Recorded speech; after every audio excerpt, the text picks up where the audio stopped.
चलिए हाय। एक बार marginal cost of capital को रिवाइज करते हैं।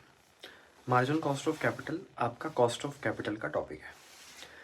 दो तीन बातें इंपॉर्टेंट है वो मैं रिवाइज करा रहा हूँ। मार्जिनल कॉस्ट ऑफ कैपिटल, इसका क्या मतलब होता है? इसका सिंपली मतलब ये होता है कि सर अगर हम कुछ एडिशनल फाइनेंसिंग करते हैं तो उस एडिशनल फाइनेंसिंग में कितना खर्चा बैठ जाएगा। फॉर एग्जाम्पल, मुझे मार्केट से ₹1,00,000 और उठाना है किसी भी सोर्सेज से, मान लेते हैं इक्विटी से, प्रेफरेंस से, डेट से या कॉम्बिनेशन से। तो सर ये जो मैं ₹1,00,000 उठा रहा हूँ, इस ₹1,00,000 की कॉस्ट क्या बैठेगी? इसी को बोलते हैं मार्जिनल कॉस्ट ऑफ कैपिटल। ठीक है, पहला पॉइंट।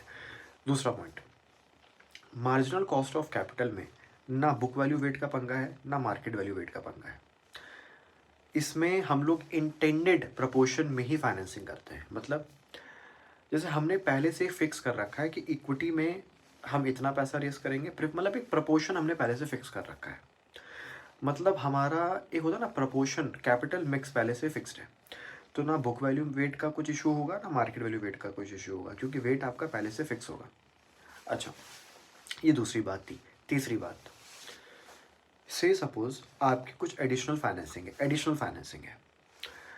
ऑब्वियसली वेट तो सेम होगा, कॉस्ट कुछ रही होगी इक्विटी की, डेट की, प्रेफरेंस की, लेकिन जो आप एडिशनल फाइनेंसिंग रेस कर रहे हो उसका भी वेट सेम होगा।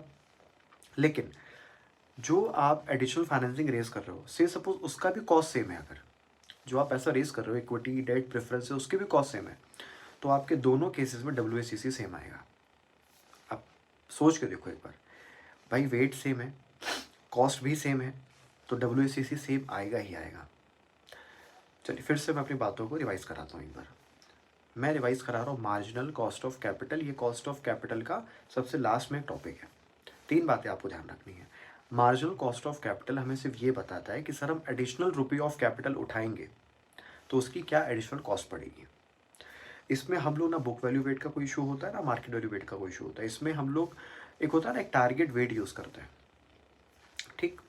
लास्ट बात, अगर आपका प्रेजेंट वेट भी सेम है और मान लेते हैं कॉस्ट भी सेम है, तो मेरा WACC दोनों केसेस में क्या आएगा?